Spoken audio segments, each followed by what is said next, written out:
I don't know if it's just me or not, but I feel like this month alone, there have been a lot of YouTubers that have just been called out for being complete creeps, like Dr. Disrespect and Ava Chris Tyson, and there's a couple others in there too. But the bigger one that we're going to be talking about today is Cody Ko. Now, if you're like me and you really don't even know who Cody Ko was or is, and you probably think that he looks like David Dobrik, kind of like what I do. He's a YouTuber. He did some stuff on his channel. Let's look at it. I'll put up his channel right now because I'm really not familiar with what he did on his channel. But he did have a podcast with another YouTuber named Noel Miller. This podcast was called Tiny Meat Gang, and I only got associated with them through TikTok and TikTok clips, which is one of the bigger reasons why I even followed them in the first place. Now, for a while, Cody Ko seemed like a pretty decent guy, especially on this podcast. He gave a lot of insight, made a lot of funny jokes, and even on his channel alone, it looked like he was just like a funny person. But it seems like he's been harboring a very, very big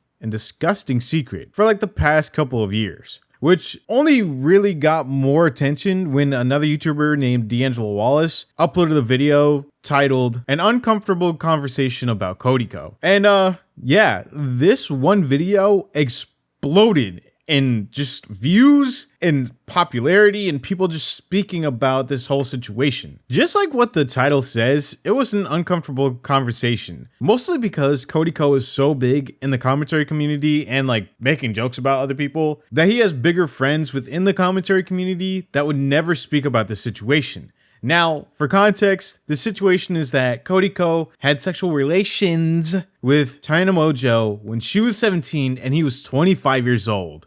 Which is a huge gap. And I'm not trying to hear in the comments, oh, well, she was 17 years old and she knew what she was doing. She's old enough. It's Tana Mongeau. She doesn't even care about this stuff. She literally had an OnlyFans.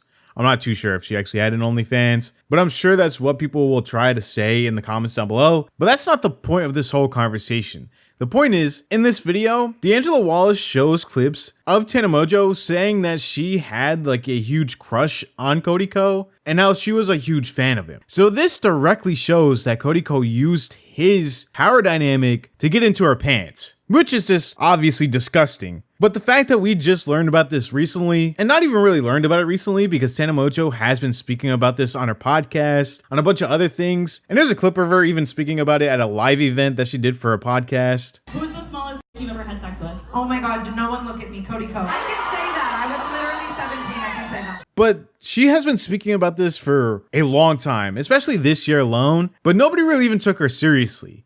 And that's because it's Tana Mongeau, somebody who's been canceled in the past a bunch of times, and nobody even cares about her opinions or her own experiences with Cody Ko because of her reputation. People were saying that she was a clout chaser and how she was just using Cody Ko's name to get more views on her podcast, and how this was a stupid idea because it was just going to bring hate, and how Cody Ko had nothing to do with this, and how Tana Mongeau said that was something that she doesn't even think about. All very invalid arguments and terrible, terrible takes. I feel like there's a lot of people on the internet that will be like, oh, well, you can't really take her side of it because she's so cancelable and she's probably lying. And Cody Ko's such a nice guy, which is a persona that he built up over the years because of this podcast, because of the loyal fan base that he was able to captivate this whole journey of his YouTube career. And this loyal fan base would literally back him up 100%. And this is something a whole situation that I didn't even realize that was happening. But that's mostly because Tana was speaking to an empty choir. Nobody was there to actually listen to her and take her seriously. And that was up until a new clip that Dangelo Wallace was able to actually uncover, where Gabby Hanna actually speaks about the situation, obviously without naming names, but speaks about the situation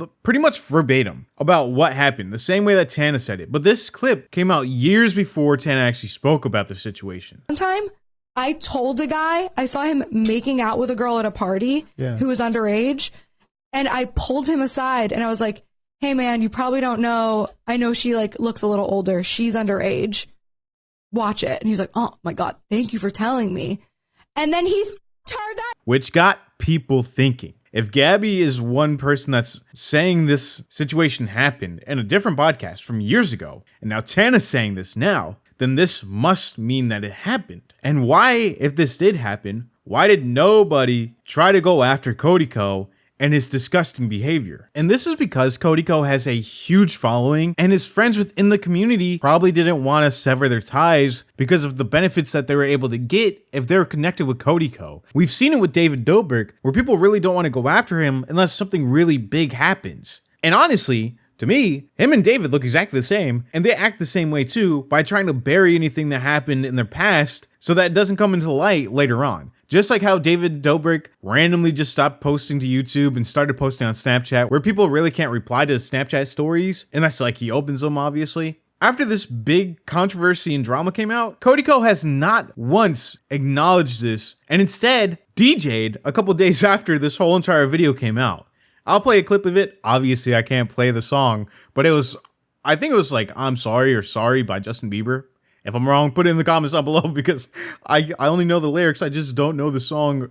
Like, I don't know the song title. And now everybody was like, wow, this is a terrible apology. This can't be a coincidence that he put I'm Sorry as a DJ. And people were just flaming it all around. And they were saying that this was like worse than the ukulele apology and how this was like a terrible way to, like, this is just terrible. Why would you go out and DJ in the light of everything? Well, I have one answer for that, is because this guy likes money. Everybody's been quiet about the situation, even Cody himself. And when I put it on my community tab, who you wanted me to make a video on, I haven't looked at the results of that yet.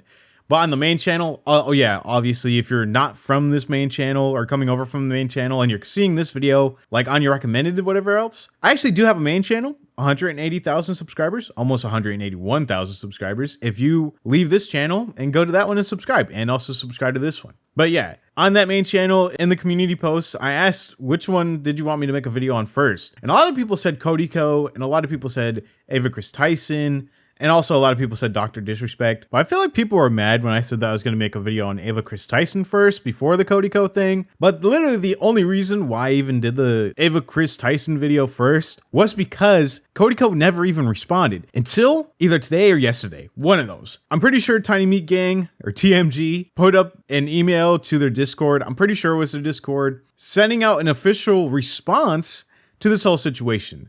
Pretty much saying that Cody Ko was going to be stepping away and Noel Miller was going to be taking over the whole entire Tiny Mate Gang studios. I'll read out the small part of this email right now. As we enter this next phase of the studio, we wanted to let you know that Cody will not be involved in the day-to-day operation at TMG Studios. What has transpired over the past few weeks is a personal issue for him, and Cody wants to remove any effect this is having on your professional and personal lives and the work you and our other hosts have done to make TMG Studios so successful. Noel will continue to lead the team. His top priority remains the life and growth of the studio and its talent. Our audience sees your hard work every week, and we want that to continue. They deserve it, and so do you. We have built something truly special, and he's committed to keeping that alive and well. Now, I really wouldn't necessarily claim that this was a response from Cody Ko, and even if it was pretty terrible, because it definitely takes some of the blame off of like Cody in general, and pretty much says that it's personal issues. It doesn't say anything like verbatim or like word for word on what exactly is happening. The only good thing about this is that Noel is also going to be taking over TMG Studios, and it seems like Noel has distanced himself from Cody within the past couple of weeks. I'm not sure exactly what's going to happen next, but it seems like Cody Ko is indefinitely cooked unless he brings up or puts out something that is going to make him look like a better person, I guess. But right now, everything looks bad. Him not confessing to this before, him not saying that was an issue, him making it seem like he wasn't doing anything wrong and was this perfect person, and making Tana Mongeau seem like she's just insane, is all things that we probably shouldn't have around a community, and it's something that Cody should have been able to speak about even beforehand. Even if somebody comes and calls you out, the smartest thing to do is try to address it and not just go out and do DJing or have an email or like a mass email go out to all the people at TMG Studios and gives like a blanket statement on exactly what Cody Ko did without actually bringing up anything that he actually did. Cody just seems like he's trying to hide away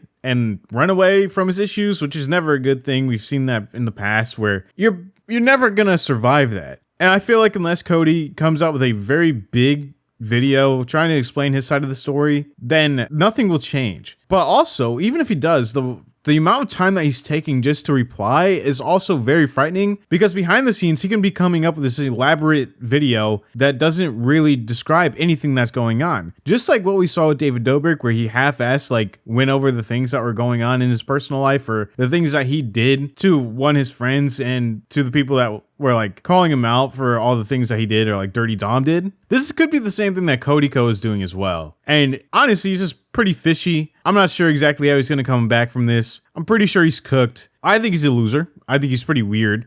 And if any video comes out saying that he's not a loser and he's not weird, I'm not really going to believe it, because Tana, Gabby Hanna, all these other people have also pretty much said the same thing in their stories. I feel like Cody only has a limited amount of time before people just write him off and never watch his stuff ever again. I'm sure he'll have loyal fans all the time, which is just like EDP 4 for 5. He also has loyal fans, but nobody takes him seriously and people think he's weird. But yeah, the whole entire situation with the Cody Ko thing is insane. But let me know how you feel about this whole situation down in the comments down below. I'm sure there's going to be people that say, well, Tana's 17. She was old enough to realize what she did was wrong. And if you say that, I'm pretty sure you're kind of weird too. And if you're defending Cody, that's also pretty weird. It's one thing if he turns out saying that he didn't know her age, but because Gabby said that she told him her age beforehand, then it's also pretty weird, because he knew willingly going into it that she was underage. Anyways, that's enough of me rambling and yapping. Make sure to leave a like and subscribe to the channel, and I'll see you in the next video.